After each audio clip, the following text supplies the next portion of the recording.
Welcome to the hottest movie review on the internet today, the A-List Review. I'm your host, the Game Changer, Wes Troop. And today I'm here to review a movie that came out in limited release about a month or so ago, and then it came into wide release. It didn't play anywhere around me, of course, because that's what happens. But I finally got the chance to see it. Ladies and gentlemen, here's my review of the 2016 drama, Nocturnal Animals.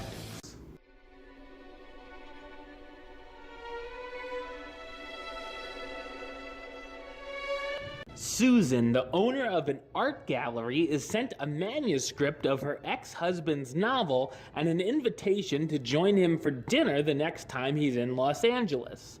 She's going through marriage problems with her current husband as she thinks they want different things. Susan becomes very consumed by the novel, which is dedicated to her and is called, any guesses? Nocturnal Animals, and soon realizes what the true intentions of the book are. So what did I think of Nocturnal Animals? I thought it's a sometimes disturbing but unique drama.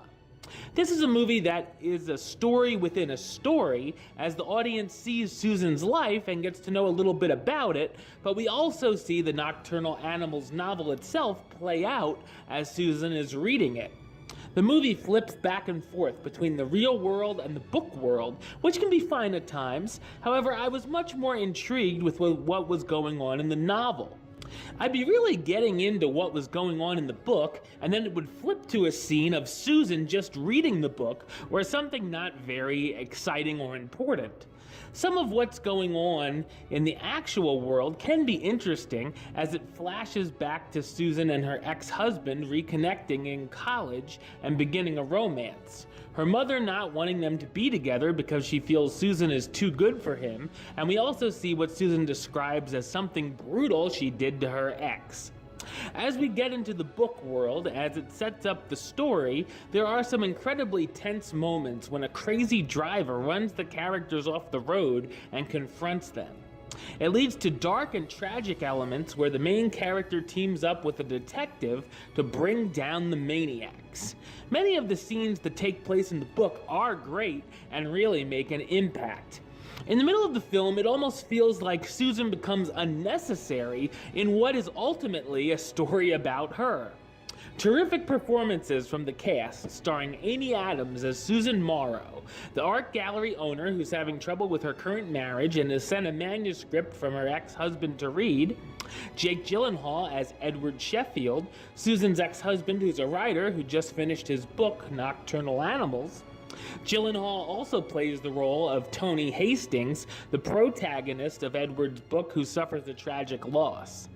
Also in the cast, Armie Hammer as Hutton, Susan's second husband who's been unfaithful and distant from her, and in the book world, Michael Shannon as Bobby Andes, the detective assigned to Tony's case looking for three scumbags, and Aaron Taylor Johnson as Ray Marcus, the mental case who confronts Tony during the nighttime drive.